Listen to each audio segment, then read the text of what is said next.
Jumbo, welcome. You are joining us on Operation Power, a voice for Black radical politics and revolutionary change. We come to you each Thursday on Black Power Media Reloaded, and we're so pleased to be a part of this organization, this group of broadcasts that come to you because we have a particular focus. We're Black centered, and we've got some ideas that you won't hear on the traditional stations. So we're glad that you're joining with us. I'm your co-host. My name is Inez Barron, and I'm joined with my husband each week, the bold, the outspoken, the indomitable, the one, the only, the unbought, and the unbossed. Humble Charles Barron. And it is indeed an honor to be on this show with my wife of 43 years. Stunningly beautiful, Thank you. intellectually brilliant, the one and only Inez Barron. Thank you so much. We're so glad that you're here with us. We've got an exciting topic and some great guests that are going to be joining us. Indeed. Our topic is reparations and revolution go hand in hand. Reparations and revolution go hand in hand. And we've got some young people that are our special guests, and we'll be hearing from them shortly. We have our sister Iliamani Ishmael, who is an educator and a writer. And we also have our brother Adarus Shiwa of the P.O.W.E.R collection. And they'll be with us presenting their ideas in a brief moment. But we like to start each of our programs with a libation. We know that our ancestors have made tremendous sacrifices for us to be here. They've given their lives in many instances. They've made sacrifices of their time with their family and their resources. They've dedicated that so that we can be here and get that torch from them and carry it forward. So we do have a brief video that we want to share with you to offer libations. For this very important presentation, we begin by the pouring of libation.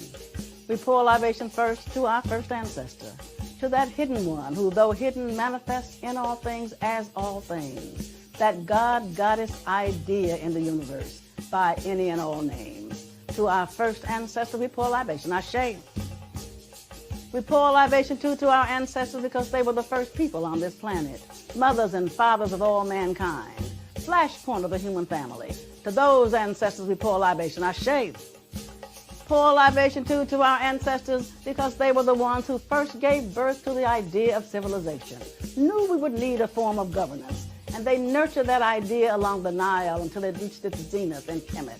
There they built these gigantic monuments as evidence of that great civilization, and they carved instructions on the walls of temples and tombs for us, so we would never forget. To those ancestors, we pour libation, Ashe. Pour libation too to our ancestors because over time they put together all the tenets of civilization and they took those ideas and left the continent. They were the people of the first Exodus. They left Africa and went all over the world and peopled the world. To those ancestors, we pour libation, Ashe.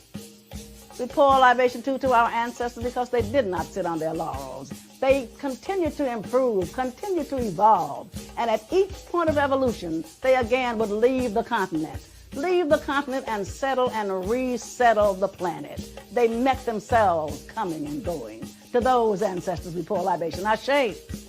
Pour libation too to those ancestors because over time, they found themselves the object of a forced exodus when they were kidnapped, shackled, cargoed, shipped out of Africa and enslaved in diasporas around the world. To those ancestors, we pour libation, Ashe. Pour libation too to the ancestors left at home, the very young, the aged, the infirm, left to reinvent themselves, depleted of us, human resources. But they were enjoined by us in the diasporas, both objects of a global myopia that ruptured the soul of a people as it ravaged a continent. To those ancestors, we pour libation, Ashe. Pour libation too to those ancestors because over time they began to remember who and what they were. Because no matter where they had been dropped off, they still retained bits and pieces of who and what they were. They retained that African core that described them. They began to remember bits and pieces of a song. They began to remember lines from a rhythm. They began to remember dances that they did in ancient times. They began to remember those ancient drum beats that they now beat out on bare skin. And so to those ancestors, we pour libation. I shave. Pour libation too to them, because they then began to teach each other. They began to resurrect and reconstruct that history and that culture. They became the new Africans wherever they were. They became the new teachers, preachers, archaeologists, the new singers, dancers, the new drummers, the new Jaliyah. They reconstructed that history and our culture and became new Africans everywhere. So to those ancestors, we pour libation. Ashe. Asheo. Asheo. Thank you to our technician, Kira Gachuro. Thank you so much. We have another brief video that we want to share with you. The name of the program, as you know, is Operation P.O.W.E.R. And P.O.W.E.R is an organization. Operation P.O.W.E.R is an organization that we founded in 1997.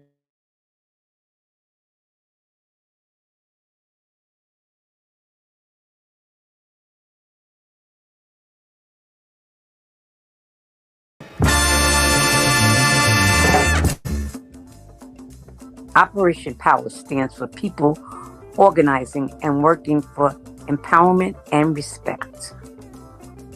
Operation P.O.W.E.R is a grassroots social justice organization founded by local community stakeholders, which includes activists, organizers, and leaders who understand that the system as it is currently structured is destroying us and our communities. The system, the capitalist system, one that promotes human greed over human need, one that promotes profit over people, needs to be dismantled. These local community organizers recognize capitalism needs to be destroyed and replaced with socialism. Operation P.O.W.E.R was founded in 1997 with the understanding that uprooting capitalism needs to begin locally.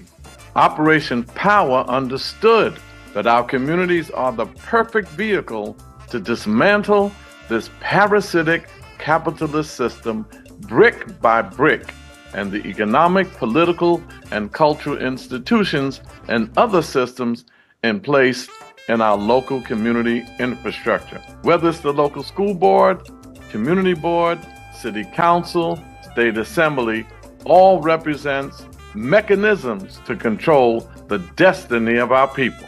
In 1997, Operation P.O.W.E.R launched the campaign Charles Barron for City Council that would lead to over 20 years of radical changes in the East New York community. These changes included over 20,000 units of housing affordable to our community, 3 $88 million schools, over $110 million secured and allocated for community parks, millions secured for library upgrades, and another $42 million for the construction of a new library. Thank you so much. Highlights of some of the work that Operation P.O.W.E.R has spearheaded in our community. And we do want to highlight also 3 books that are connected to our organization. And those 3 books, the first one is Speaking Truth to Power by none other than Charles Barron. And it's a compilation of articles and essays and interviews that have been done over the years. The second one is called It's Not You, It's Capitalism, Why It's Time to Break Up and How to Move On. And the author is Malika Jabali, and it's a great analysis of capitalism and how it's impacting our country. The next one is, in fact, a novel. It's called Black Rising, a novel by Kevin Barron, and it is a page turner. When you start it, give yourself time to finish it. The second one is also by Kevin Barron, and it's the second of a trilogy, and it continues the theme of the first one. And the second title is Black Rising, Home and Abroad. And the third book in the trilogy is called The Threat. So we invite you to consider all of these books. You can get them online at Barnes and Noble. This is a special night for us. You know, we're out of town. Else, be honest with you, this program would not be happening because we would be at the wake for Bob Law. That's a wake this evening and a funeral tomorrow. The legendary, iconic They call him the radio personality. I call him the radio revolutionary who made his transition. And a lot of people say he was our comrade. Yes, politically, but he was our friend. Bob.E.R. was a very special brother. He did so much in our movement, whether it was marching with us against police brutality with the Black United Front, or whether it's being the organizer for the Million Man March. He was the organizer with, along with Viola Plummer, who made her transition. He was the organizer for New York City. Bob.E.R. got a bus seating about 50 people, said, Charles, we got to buy black. And we got 50 people on that bus. He told us we got to spend at least $50 to $100. And he came into East New York and stopped by black businesses. I cannot talk enough about Bob.E.R.'s Respect Yourself campaign, how he always motivated our youth, and how he was extremely brilliant, intelligent. He said, man, we can't just call for no economic boycotts and say we're going to hold our $1 billion worth of consumer bucks. And then if y'all apologize or give us a job, then we're giving you back the $1 billion. He said, no, that doesn't make sense. We need to pool our resources and spend with each other, open up our own businesses. He had his, Bob.E.R. had a restaurant, delicious food. He had Namaskar, a store where they had a lot of health foods. Him and his beautiful wife who made her transition, Mantu Law. So he can now be with Mantu. And he made his transition. His wake is tonight. So we just wanted to pay this little bit of tribute now, because next week, please tune in and tell everybody the whole program next week is going to be honoring the memory of the legendary revolutionary radio personality, Bob.E.R. So we just want to play what they'll be playing at the funeral for that. Inez and I made a tape for Bob.E.R. So K-Root, if you can play that tape that they're going to be playing at the funeral because we are out of town, in memory of Bob.E.R. Greetings. This is Inez and Charles Barron, and we are sending our deep condolences to the family of our brother Bob.E.R. He was a giant amongst us. He was a model for what it was to be committed, to reach for excellence, and to serve the people. He had an example of what it was to be an entrepreneur, with the shops that he had and the services that they rendered. He was instrumental in the Freedom Party coming together and making its bold move to bring liberation to our people. He was a great person, a grand person, a model of excellence, and we're going to deeply miss him. Words cannot express. We're out of town now, but Bob, you know, if we weren't, we would be in the front row. Words cannot express how deeply hurt and saddened I was when I heard on your transition. Bob, with the silver voice, he was more than a radio personality. He was a radio revolutionary. He was more than a comrade of mine in struggle. He was my friend. And so for that, I'm sorely miss him. It was Bob.E.R. who asked me or told me, him and Mantu, you better get your health together. A lot of people ask us for a lot of things. He called me to tell me, go to a doctor, get your checkup. He was concerned about my personal health. Bob.E.R. with the silver voice. I remember Night Talk. This is Bob.E.R. Welcome to Night Talk. Charles Barron's here. Now, of course, I can't do it like him, but he had that silver voice. And he was with us in the streets with the Black United Front when we were fighting against police brutality. Bob.E.R. got a bus to come out to East New York and had 40, 50 of us on the bus and said, each one of you come bring $50 to $100 and buy black. And he stopped by stores in our community and other communities to make sure that they would buy black. Him and Viola Plummer, both of them were my hearts, my head, my soul. And of course, he was there for the organizing of the Million Man March. He was one of the organizers from New York. So Bob, job well done. Before you take your celestial rest, I know you're going to stop by Mantu's house.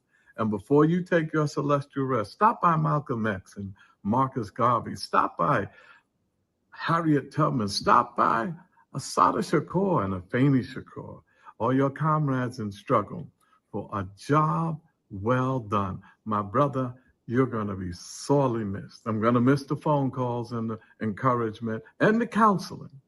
P.O.W.E.R, you will live forever because we will not let your name die. Straight ahead. Straight ahead.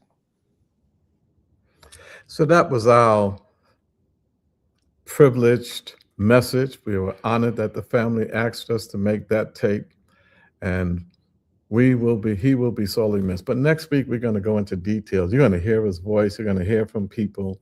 So we just wanted to make sure that we talked about P.O.W.E.R. Brother says, make sure he stopped by Amos Wilson's house too. Absolutely. Bob was an intellectual as well as an activist. Inez?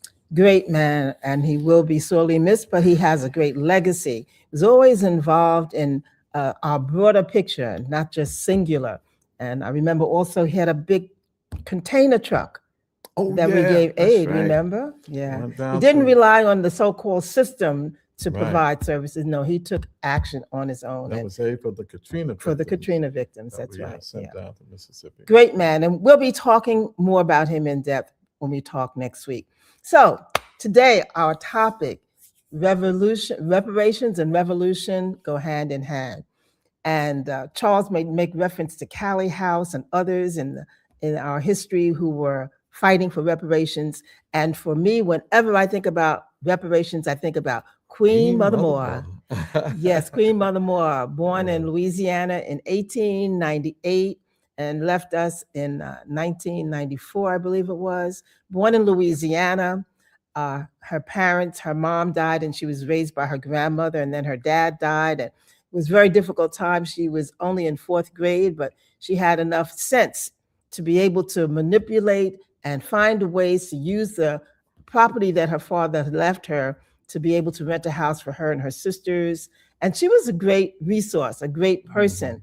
And in 1919, she heard Marcus Messiah Garvey speak and came into a new consciousness of her awareness of who she was and her great culture. She was an activist. She became very involved in writing petitions and bringing petitions, not just to the United States, but to the United Nations. The document that she worked on was called We Charge Genocide. And it talked about the horrors of slavery, much of which had been pushed under the rug, and talked about how our cultural artifacts had been taken from us and how our culture as a people had been stolen and denied and tried to be erased. So she was an activist. She was a colleague of all of those great activists during the 20s and the 30s and the Harlem Renaissance, and she never stopped. Her phrase was, pay me my reparations. Pay me, not give it to me or can I? No, pay me, because it is in fact a debt that is owed. So today we want to connect reparations, what Inez was just talking about, with revolution. See, we're very concerned, first of all, about people co-opting the reparation movement and some sellouts getting in front of it and trying to get a little crumbs from the system and call it reparations. We want to make that distinction between what we supposed to have as tax-paying citizens and what you owe us for the enslavement and the persecution of our people to this day. So let's not confuse. Let your enemy determine what your compensation is. Some state is talking about, we're going to give $10 million worth of scholarships for reparations. No, we need that 10 million because you discriminated against us after we paid taxes to you. That had nothing to do with the debt you owe. But also, do we really want to have, of course we do want to have our reparations, but do we want to have reparations and still be on the American plantation? Do we want to free our political prisoners? Of course, yes, and have them coming home to the American plantation. So we want to connect tonight with some revolutionary youth who have some powerful thoughts, who've been doing some great work in our community, whether it's in Africa or on the shores right here in America, and talk about connecting reparations to liberation, reparations to revolution. And then some people say reparations to nation building, so that when we do get our reparations, it will be given to a self-determining people that are controlling the institutions in their communities. Introduce them, Inez. Thank you. Our two guests are with us. We have Iliamani Ishmael and Adaru Shiwa, and they're going to be brought, here they are right now. Welcome. We're so glad that you're here joining us. So you've got your lead in from Charles, what we're going to be addressing, and we ask you to share your thoughts. And my sister Iliamani, we'll start with you. Welcome. Hi, thank you so much for having me on the program. Can you guys hear me? Yes. Yes. Okay, lovely. Thank you guys so much for having me on the program. I'm super excited to talk about it. I mean, I definitely do think that this always reparations, in the case of reparations, is something that is clear specifically for the Black people, for the African people of the world, whose the extraction of our wealth has created the Western world and contemporary society as we know it. And we deserve our cut of that as we, of course, build our own world building in our continent with our own sovereignty. And we should, of course, have the fruits of our continent that has been stolen from us. So, Absolutely. Ada Ruth? Yeah, can y'all hear me? Yep. Yes. Great. How do I look? You look great. Y'all lying to me, but you know. No, nothing but the truth here. Appreciate y'all. You know, I was telling Charles and Inez they made a mistake getting both me and Eliamani on the show. You know, I had no trouble. But firstly, I just want to give my deepest condolences to the family of P.O.W.E.R, to his comrades, Charles and Inez. You know, I was hearing he's a great revolutionary, a radio revolutionary, and an in-person revolutionary. And those two incredible things you can be. And on the point of Queen Mother Moore, you know, that I know Inez has brought up, there's a quote always that we reflect on Queen Mother Moore, and that's Black people who are, when you get arrested and in prison, you're doubly recaptured. Because just being in America, you're already captured, right? You're imposed in a capitalist system. You're imposed in a level of imperialism, whether it's in America or internationally. So in regards to that, we understand that reparations is, the goal of that is not to repair the Black community or the African continent, because what are you repairing, right? We don't want to reflect and bring back a stronger capitalist system with just a Black face on it. We want to create a new system, a revolutionary system that actually redistributes the wealth to Black people. That being said, again, we want to be able to develop this, right? To develop this revolution and have the proper capital to develop that revolution. But we could not be stuck. And again, I said this in the last show, a lot of Black people here have Stockholm syndrome. They fall in love with this, you know, this hostage situation that is America. But the goal is we want to break out of this hostage situation. So don't fall in love with your oppressor, but break out. And when you're breaking out, you know, take some tools on the way there, get a little hammer, get some money, whatever will help you when you want to build a new life. But the first goal is primarily to get our self-determination, right? We don't want to repair nothing. We want to get our self-determination and develop. So in regards to that, I just want to ground us in that first part. Just to let you know, we have both of you on because we're doing a double whammy, twice as much, double punch. That's why we have you both on. So I want y'all to take it to the importance of the liberation of Africa, the unification and liberation of Africa under socialism, to me, is central to the liberation of Africans on the continent and in the diaspora. The world now is fighting for commodities. That's what the whole battle is about. Who has the most commodities and minerals and resources than any other place in the world? Africa. So when we liberate Africa, and we talk in revolution, as in the Sahel revolution, as Iliamani has done so much work with, that is bringing us closer to our liberation. They get on us for being on welfare. They say that we're too dependent. Imperialism and colonialism is totally, and capitalism totally dependent on the exploitation of the working class, particularly the African working class, and the rape and pillage of Africa. Don't talk to us about no dependency. If we stand up and get our freedom, imperialism is gone. Iliamani? Very much so. If we do stand up and get our freedom, then the entire world order will shake. But that's exactly what Africans and Africa's children all over the world need in order for us to finally have sovereignty in our homeland as well as respect anywhere else. And I do want to echo what Idris said, where we don't want to be taking the system back to our homeland. The basis of Pan Africanism is socialism, and it's always important for Black people and especially Black capitalists to remember that we were the first capital. You were the capital, and for you to try to defend or try to reproduce a system that literally valorize your sweat and your blood and your labor and your family into commodity is something that will always be reproduced. If it's not us, then it's probably going to be someone else, but it always will be us, honestly. And so that's not the sort of setup or structure that we want to take back to Africa. I always want to remind people as well that Africa is where capitalism has been perfected. Africa is where, I mean, you go to Africa and you have completely no regulations, no social systems.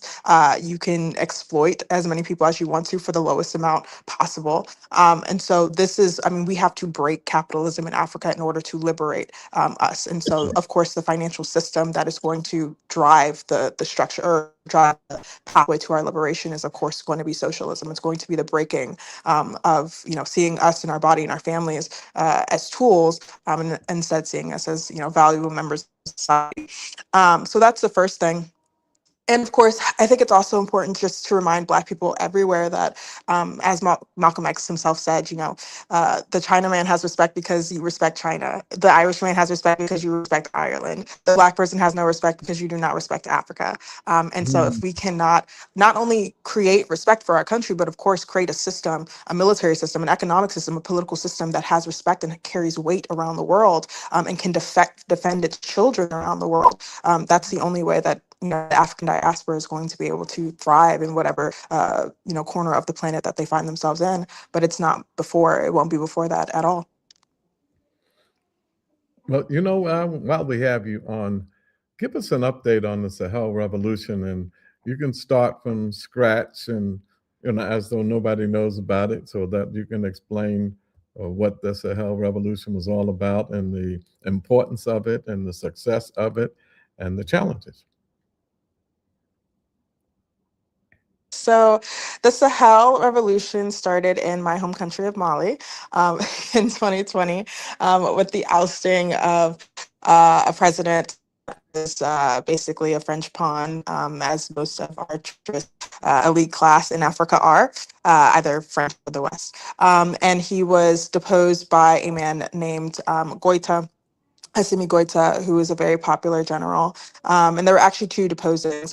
Originally, Assimi Goita created another election, and they put up another guy, and this new Malian president was also working in the hand of France as well. And so finally, Assimi Goita said, listen, we're not going to keep doing these show elections. We're just going to stay in place, and you guys will tell us what to do, and we'll do it. And so for the first time in 2020, Malians were able to find a voice in the revolutionary government and military of Mali.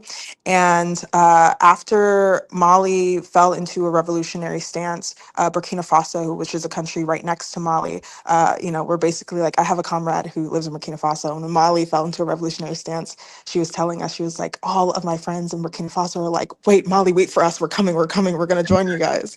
And that's exactly what happened. And then, of course, we saw Ibrahim Traore come to power there. And then right after that, Niger, the comrades in Niger were like, whoa, I think something's going to happen here. I think we're going to fall in. I think we're going to fall into a revolutionary stance with Mali and Burkina Faso.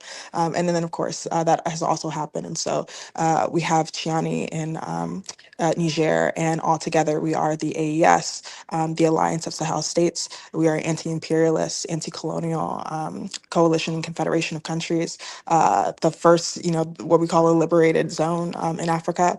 And we have been doing incredible things. Of course, we kicked out our colonial country of France out of our political system. Yes, wonderful. a wonderful stride for African peoples all over the planet. And not only that, but I think one of the other successes that, should be identified specifically is that I think we've also created hope for the African people around the continent to actually believe that, we can do it. We can come out of the chokehold that these colonial countries have us in. We can reimagine something. And so that's happened. Currently, we have Chad, which is the country right next to Niger, who's also vying to get into the Confederation as well. They are also, professing very clear anti-imperialist stances. So that's been nice. There's been a lot of updates on sort of the nation planning, nation state running sector of it all. Of course, Ibrahim Traore has done incredible things on the ecological front, as well on the political front, on transportation, on technology. Ibrahim Traore actually just started a trans AES train system. So they're setting up currently the train tracks to finally have movement of people and goods in between these countries, which is going to be incredible. And so there's been a lot happening on that front as well. Of course, Mali kicked out a bunch of mining companies from Canada that were just completely stealing from the country with impunity, and we're doing it with glee on their face. And Assimi Goïta put them in jail for the first time, and Candace said, "Whoa, I guess we can't just do that anymore, huh?" So times are changing, the laws are changing, and it will be put into action for the benefit of the Malian people. And this is once again one of the first times that you're seeing African sovereignty have to be respected on the economic and political plane especially for the West, especially for Europeans. So it's been absolutely wonderful and just dignifying to witness. Mm. Awesome, awesome. My brother Adros, we're in the belly of the beast. It's 551.2 million Black people in America. And your organization has been doing some great work. You're also a part of the collective that we put together, the Black Solidarity Coalition. Talk to us about some of the work that's happening in the belly of the beast. For sure, for sure. He said socialism. I saw Ali Imani's eye light up. He said the Sahel. I seen the other one light up. So same here. So I'll say again, the same way that we understand imperialism. Imperialism is a denial of sovereignty, right? And it denies your sovereignty through militarism. It denies your sovereignty through taking away your economic self-determination. And I think when we reflect on the work we do here, is to gain and reclaim our self-determination, whether that looks like community control of a specific, industry, but most importantly, deciding what happens in our communities, right? For so long, historically and now, many things that happen in our communities are due and decided by people outside of it, by rich capitalists, landowners. How much our rent is decided by the landlords and the developers. How much our food is decided by capitalists who own these large food companies, right? Mm-hmm. How we get around the city is not even decided by us. The types of jobs we have is not decided by us. So the core of everything that we do, not just here, but that Traore, Goïta, and Chiani are doing in the AES, is a reclamation of self-determination. And some of the work that we're doing in regards to the P.O.W.E.R collective currently is, of course, while we're talking about the AES, is one pushing the correct line on imperialism in the Black community here, because these two things are not separate. What's going on for Black people here in the States, for Africans here in the States, are not disconnected from the AES. When Traore makes a move that popularizes revolution in the AES, right? When Goïta nationalizes a mine in Mali, right? When Chiani condemns U.S. imperialism in its militaristic form, not only are we inspired by that, but that bolsters the international line against our corrupt and evil government that has enslaved Black people, that has exploited Black people, and right now that dispossesses Black people. And I hope folks can make that clear line in terms of international work, that the enemy is the same, right? Imperialism out there is violent and economic disposition. While over here we got ICE, we got Black people killing kids. I mean, not Black people killing kids, we got cops killing kids, I'm sorry. And then we have economic exploitation also happen in our community. So in regards to that, the second point around exploit and the biggest thing around self-determination, we currently have a campaign called the Afford for You campaign. And again, Charles would say this in Eastern New York, we decide affordability. And the goal in regards to what's going on for that is to increase the number of affordable units in every apartment complex, but also increase what actually affordability even means. Because currently, the area median income they're saying is $145,000. I don't know about y'all. I don't know what average person is even making $145,000, but especially not in Bed-Stuy, East New York, Brownsville, East Harlem, and South Bronx. I just don't know.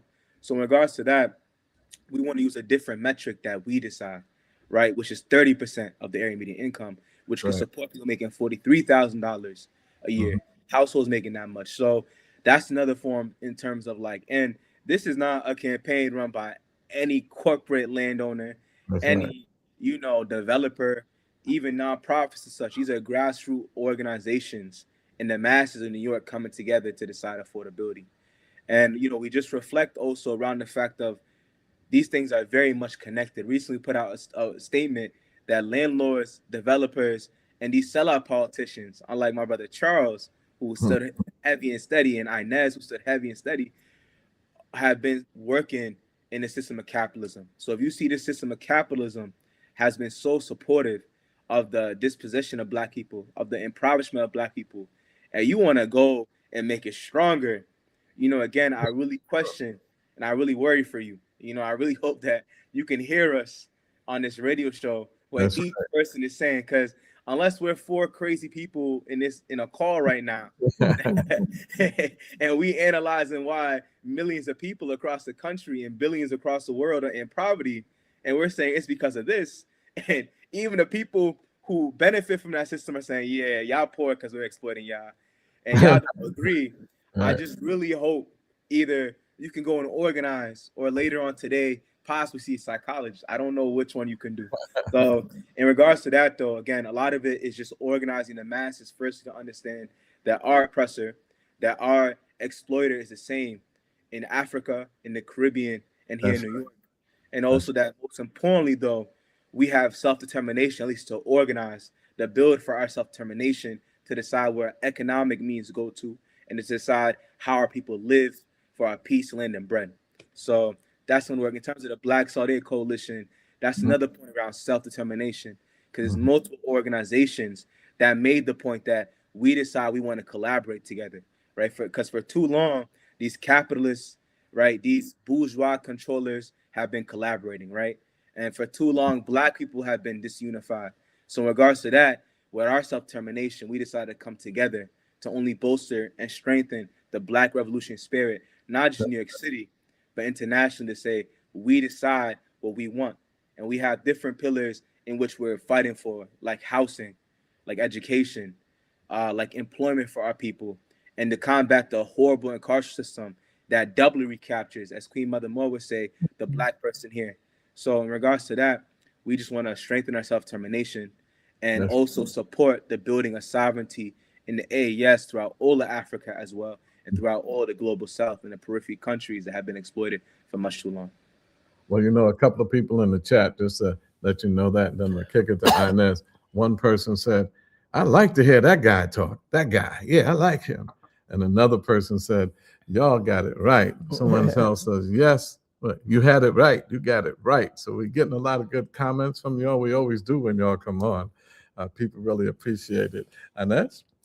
Thank you so much. We're listening to you. We're excited to know that our future is in the hands of such bright, intelligent, energetic, committed young people. And we know what we've got to do is we've got to make sure that as we go down this path, we raise the consciousness of others around us who are not at the same level as we are. They're burdened by their everyday responsibilities and struggling to be able to maintain their families. So as we're trying to raise consciousness through programs such as this and through organizations such as the ones that you both belong to, what are some of the other things that we can do? And Idris, tell us who are some of the other people, and Iliamani, tell us what are the broader actions that we can take. We'll start with you, my sister Iliamani. Of course. Yeah. I mean, I think that the world that we're currently living in is in such destruction and disarray. And this is reality under hypercapitalism. Hypercapitalism is ramping up. The richest are getting richer than they've ever been before. And middle class and the working class are struggling, like you said, and we're preoccupied with putting food on the table with the high cost of living. And so this, there's a difference between being politicized, of course, and radicalized. Being politicized is sort of being aware of what's happening politically, and being radicalized is accepting the material reality is actually really, really detrimental, and you kind of have to commit to do something. And this is an incredibly radicalizing material reality to live in. And so I do think that this is a time where even if you are sort of concerned with the everyday ebb and flow of your life, you have to get organized. You have to go and, meet a body of people who are also committed to changing things, who also see that this is not sustainable, that it's only going to get worse. It's not going to magically get better. We're not going to magically vote people in who just change the system on a dime and all of a sudden we have prosperous lives. And of course, the global south isn't going to, benefit from that either. And so you really do have to find like-minded people, like-minded individuals who are also committed to the liberation of the global south, the liberation of Africa, the liberation of the working class, and who are doing this as a body, who are doing this as a unit. Of course, individually, we are not able to do anything, and that is the great sort of lie of individualism, and a strategic lie that capitalism sells you, that if you just, I don't know, self-care and that'll be revolutionary and all that sort of stuff. It's a lie. You have to go and find like-minded people. You have to go in organizations, and you have to struggle together. So find an organization, get organized, do something. It's not going to get better if you don't. Adarus? Yeah, I want to echo what Eliamani was saying in regards to organizing, right? We always reflect on the phrase educate, agitate, organize, right? In regards to that, I may seem a bit of a jerk when I make fun of folks who are super pro-capitalist in regards to the even Black people, but it's really the case. That's a very serious issue that's in our community. And we understand the most dispossessed and impoverished tend to fall into capitalism, right? And that's not just due to them being some innate evil, right? We're materialists. We don't believe people just materialists in the sense of the ideology. We just don't believe people are just born greedy and capitalists, right? But they're raised in the system. And the most important thing I'll say firstly is to educate people. I saw someone made a comment around FBA and ADOS and such that try to see ourselves different, right? And there it goes right there. We see ourselves as different from other people, right? I'm Somali. But in regards to that, we look at just simply how the system impacts Africans in its totality is horrific. And in no case will seeing ourselves as different has ever done anything positive for a Black person, for any African historically or now. It's only when we come together collectively and organize something with a goal to really win, right? Whether it was the UNIA back in the day, right? They would say one God, one goal, one destiny. Am I saying that correctly? One God, one aim, one destiny. Yep. Exactly. And in regards to that, in regards to how you feel about the Republic of New Africa, the goal of that was to have a unified formation for self-determination, right? And we have to understand, if folks do not understand, there's an issue in this country, and that unless we have a revolutionary formation to combat that, nothing will ever change. And I want to say as well in regards to educating folks, the fact that generational wealth is simply not just one person getting some money, right? We using the word generation, right? We want every single Black person, dispossessed person to be able to live a life of not poverty, right? But of being free, of being liberated, and actually having the ownership of homes, right? Having food for their children, having clothing for themselves. That's generational wealth to me. If you think generational wealth is you and maybe 3 people in your family having nice cars and a big house, that's cool, but your neighbor is not gonna like you very much. The type of neighborhoods you're moving into, they're gonna call the cops on you. So in regards to that, I'll just say on a little bit less of a political thing that's very political, more communal is I think now very few of us know our neighbors, right? I think that oftentimes back in the day, me being a bit of a younger guy, so I'm not sure I'm saying back in the day too much, but I felt like as a child, I knew all my neighbors as a kid, right? Every single person. We knew all the people on the block. We knew all the adults. My parents were cool with all their neighbors. But now, I go into my apartment real quick. I might see my neighbors while I'm getting my mail, but they're not gonna talk to me for real, right? And it could be because I'm not. I don't know. They think I'm ugly or something. But in reality, I see this as a larger national issue and a cultural issue. And I think that only again culture reflects the material conditions of our people.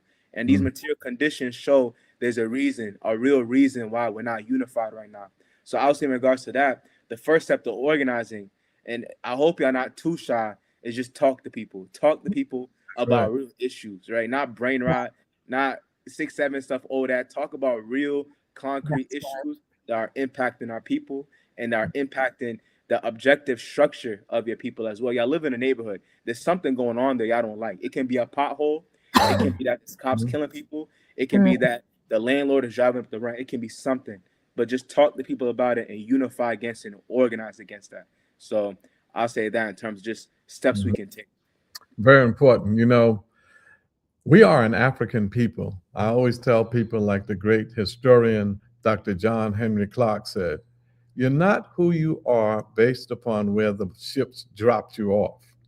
You're who you are based upon where they picked you up from. They picked us all up from Africa. Then you were dropped off in North America and the Caribbean and Brazil and became that nationality. But that doesn't take away from your Africanness.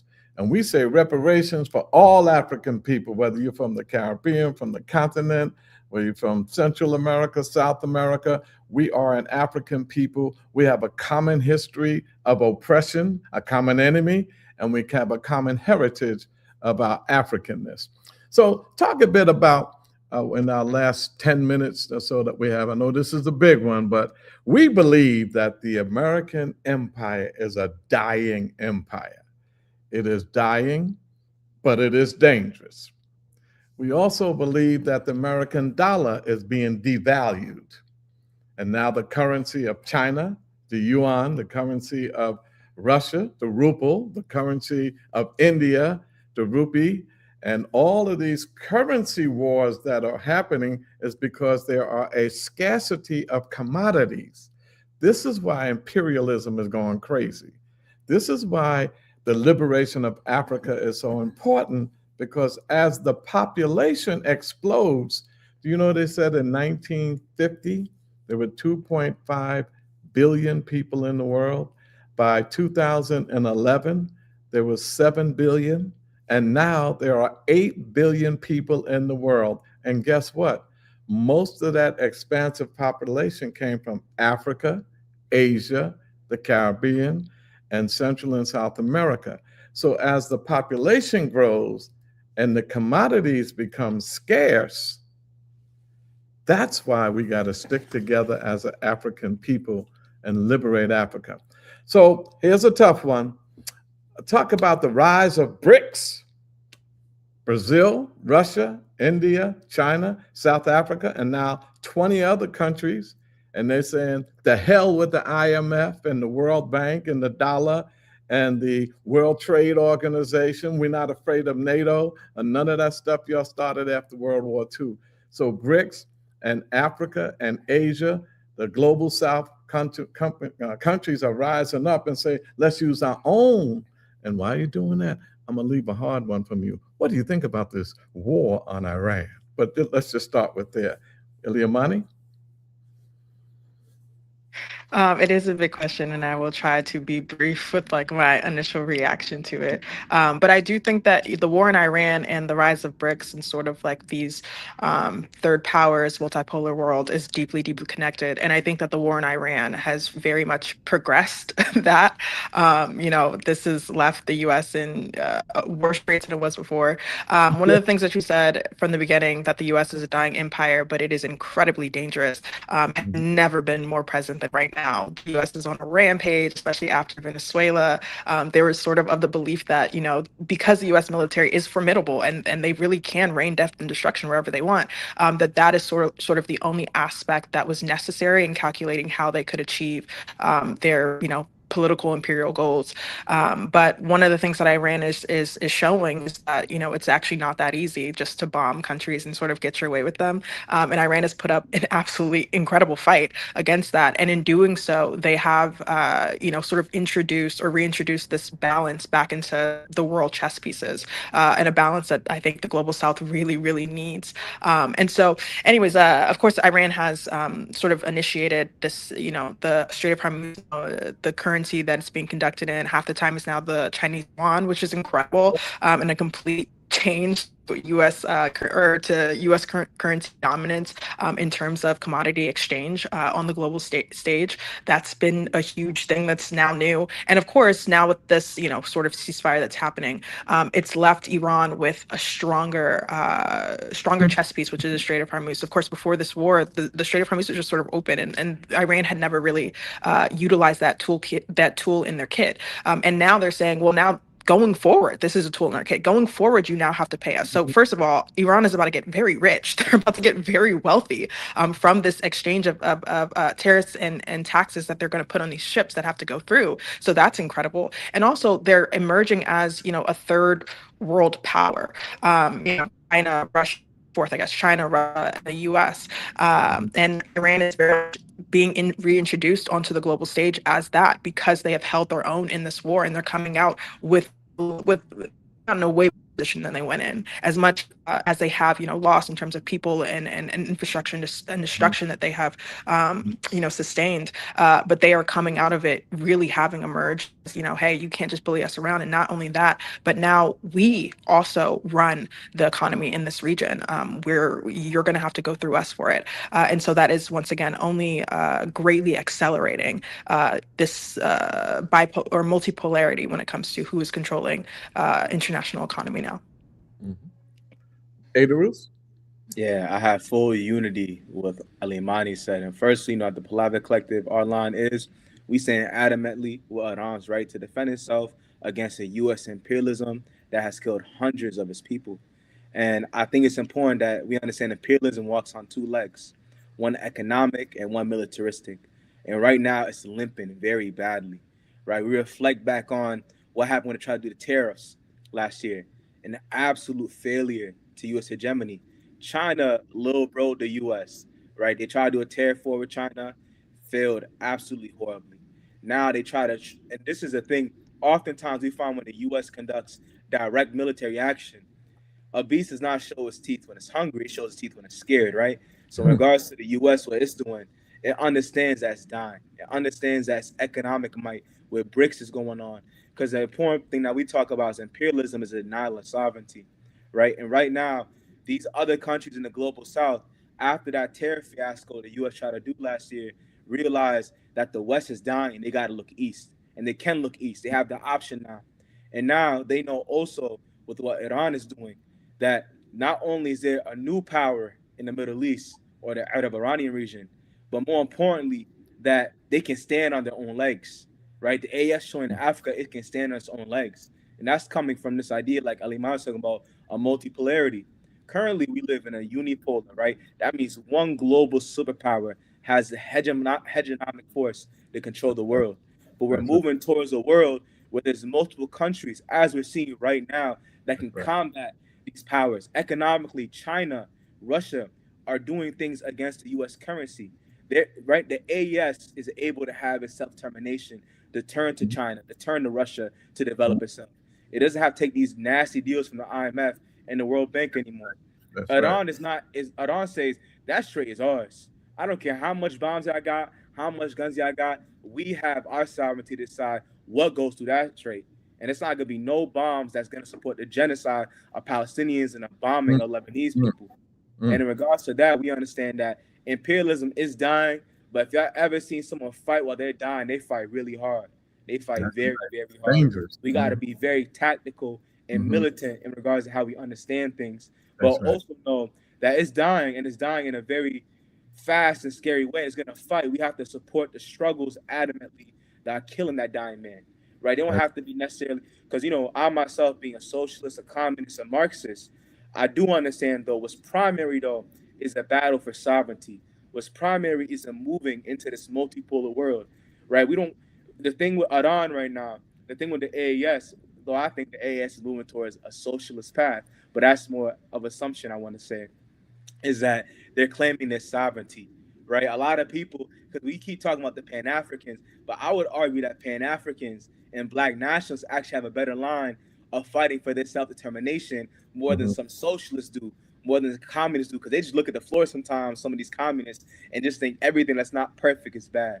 But I'll say again, like the most significant thing, and I think what Eliamani was pointing to, is that countries now are getting the economic sovereignty, their militaristic sovereignty, and their sovereignty to decide political action away from just the U.S. So again, it's just at the end of the day, self-determination. So both of you are really on point.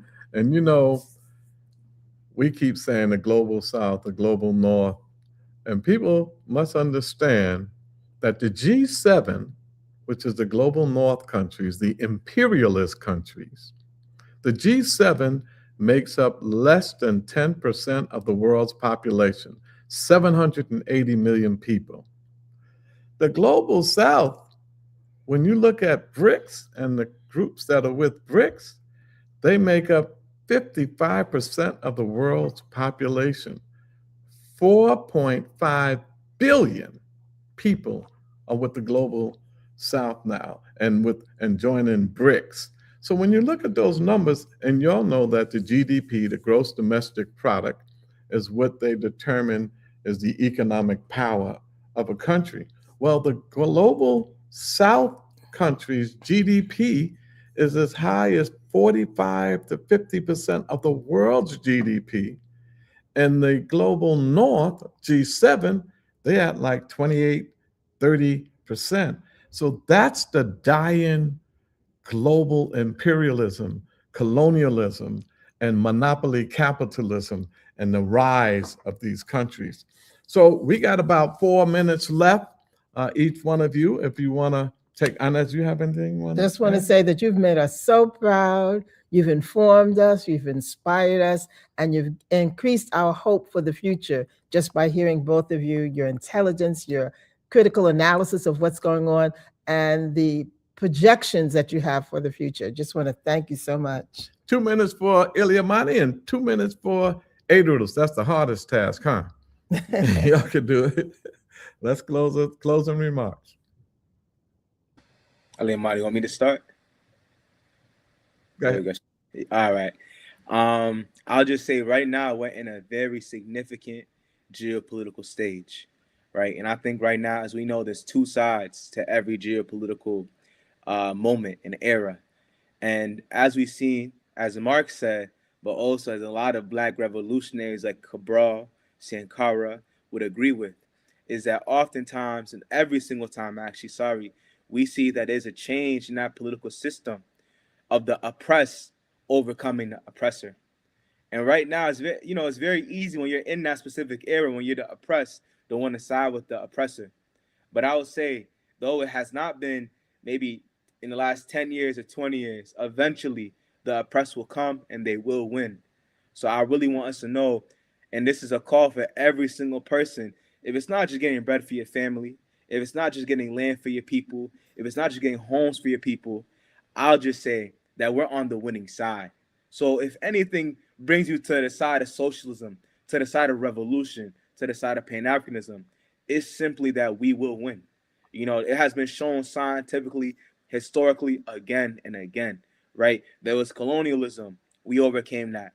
They brought neocolonialism. Traore is showing right now that we can overcome that. They brought capitalism. Sankara, Cabral, Castro, Mao, cook that. So throughout all the time, we have shown again, and we just keep taking victories, right? Because the thing is, they're doing everything they can to survive. We're willing to die for what we believe in. And with that mentality there, we're going to, of course, win. We're going to, of course, win that struggle. And right now, there's a battle for sovereignty and a battle for self-determination. And again, not just in regards to the geopolitical world, there's a battle for that right here in Brooklyn, right here in New York City. Right. There's a battle for our self-determination. And if you stand there just at home all day and not wanting to struggle and complaining about the system, because there's a lot of people here who know there's issues. There's a lot of people here who knows that capitalism is an issue, that white supremacy is an issue, but they don't want to organize. So if you want to win, you have to organize, because you can't win with no action.